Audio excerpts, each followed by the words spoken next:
Hi everyone, and welcome to the General Hospital recap for November 3rd. As always, don't forget to subscribe so you don't miss any of our videos or recaps. Let's get right to it because this week has been unbelievable. At the PCPD, Steve Burton Jason is in the interrogation room. Curtis comes to see Jordan and he sees this Jason, and this is absolute craziness.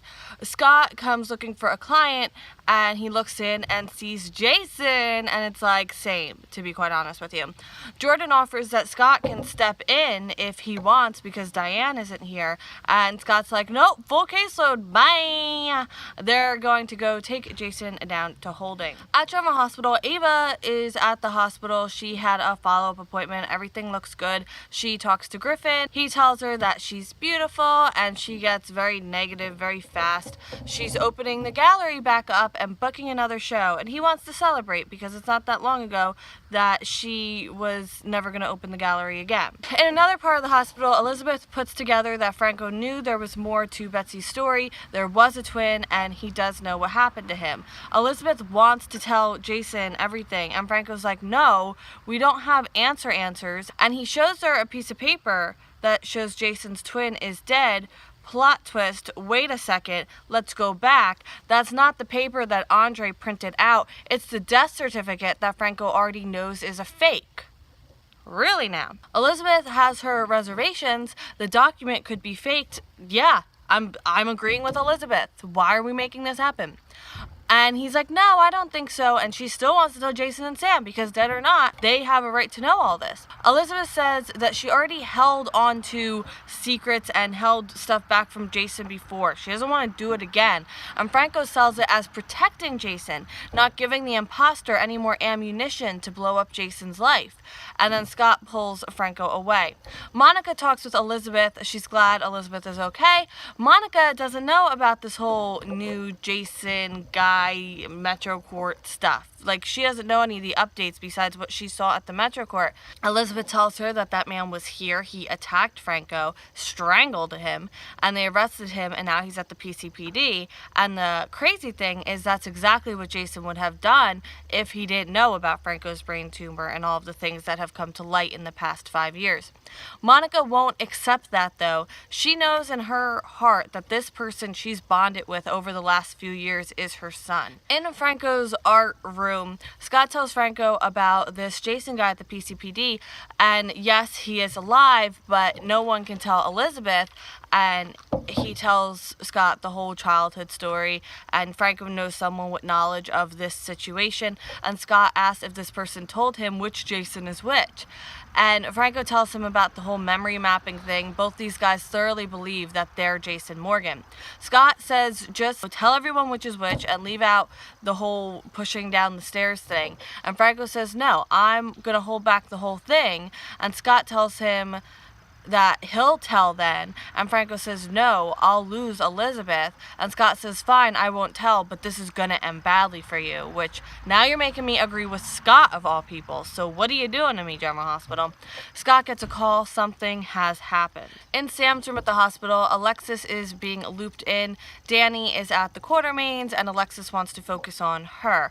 They tell her about the man who looks like Jason used to. Alexis feels gratitude towards the man who saved her, but poor Charles Jason isn't exactly there because he still thinks he could be involved in all this, and this guy is at the PCPD now. He beat Franco up at the nurse's station, and poor Charles Jason says he must have done his research. Alexis asks Sam what she thinks after Port Charles Jason leaves. Sam doesn't remember a lot clearly from the party because she was injected with something. She remembers the doc though, hearing him, feeling him, seeing him. Alexis asks, what if this is true? What if this other man is Jason? Where does that leave Sam and her husband? Sam loves her husband. They've built a life together, a different kind of life, a life away from Sonny and Carly, and it's a life that would Jason Morgan ever have? Curtis meets with poor Charles Jason. He fills him in on everything. This imposter has people believing him. Sonny and Carly believe that he's Jason. He needs help, so he's hiring Curtis, and Curtis will take the case. He tells Curtis about the picture Franco has with the two kids, one that looks like him. It's not a lot, but it's something. He trusts Curtis, and Curtis trusts him too. They're friends, and Curtis is sorry people are doubting him, but he's got his back. Poor Charles Jason comes back into Sam's room. She is being released. At the Metro Court, Diane and Sonny are having lunch. She's never met this new person that she's representing, this Jason. She wants to make sure they're not being played by this John Doe. Sonny is convinced that this new Jason is Jason, and Diane isn't so sure. The attack on Franco was brutal and unprovoked. Doesn't that sound like Jason? Sonny is sure when she meets this guy, she'll know in her heart that this is Jason. Also at the Metro Court, Ava and Griffin walk in. Griffin has to take a call real fast. Sonny approaches Ava. Sonny wants answers about Jason. Sonny asks her about the clinic and who was holding them. She doesn't know any big things. He asks about the doctor, and she goes, okay, that was Dr. Klein. He was warning someone patient 6 was getting better. Sonny thinks Ava could have a part in this. Griffin isn't happy about Sonny giving Ava a hard time. Griffin defends Ava. She put her life at risk, and then he winds up telling Sonny that he left the priesthood, and Sonny's like, you're leaving for her? Maybe I should be praying for you. At Sam's place, poor Charles Jason brings Sam home. He carries her home. He doesn't know what he'd do if he lost her. Oh, it hurts so bad. In jail, Steve Burton Jason wants to talk to Klein. They're right across from each other. He says Klein is only alive because Sam is. Dr. Klein says, well, I knew you'd save her. That's why I did what I did. Steve Burton Jason asks how long he was at the clinic and who kept him there, who was paying and who brought him, how long was he at the clinic. He wants all this information. Klein says the client wants to remain anonymous. He was just paid to keep him healthy and sedate. Diane comes down to see him and he says hi, and it's like, yes, that is absolutely Jason. Klein is off to his arraignment. Diane believes. She's always had her doubts about the other Jason, apparently. Sonny and Carly bought into it because they needed Jason to be alive, but there were always gaps in his story, and Steve Burton Jason's story actually fills in those gaps. He's the only Jason Morgan. It just has to be. Steve Burton Jason isn't going anywhere until he's done with Klein. Diane says he can't question Klein while he's in jail. To get him out, he would need to plead temporary insanity, and he says no. He is absolutely not going to do that at all. He still believes Franco did the things that he did, especially when it comes to Michael. No one has looped him in on that thing, which I think they really need to, especially considering what Carly told him, because that will make a lot more sense in his mind. And now end scene. Scott finds Alexis. They need to talk. It's about Julian. Griffin and Ava sit to eat. She is bothered by Sonny. Maybe Sonny does have a point about her corrupting him, and Griffin's like, no, this is the life I want to live. Sonny comes to the PCPD. Diane tells him that Jason rejected her strategy, and Sonny's like, whoa, that doesn't sound like Jason. And she's like, yeah, I said temporary insanity. And Sonny's like, why would he plead temporary insanity? Like, that, no. Diane tells Sonny the message from Jason. Klein is being arraigned. Start with Klein if you want answers. So if Jason can't question him, Sonny can. Curtis breaks into Franco's studio at the hospital.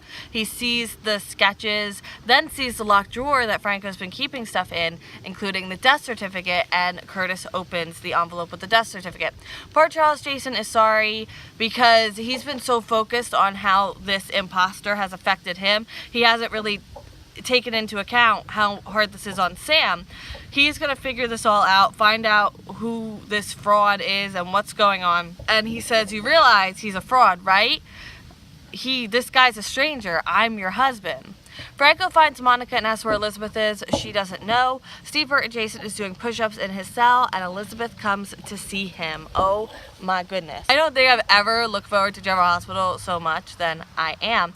Now, I have a very special announcement about next week. Next week, I have an unexpected week off of work, which means General Hospital recaps will be coming at you the classic way at like 5 o'clock after the show. Woo! I will see you next week for more General Hospital, and we are filming Patio Chat right now. Bye.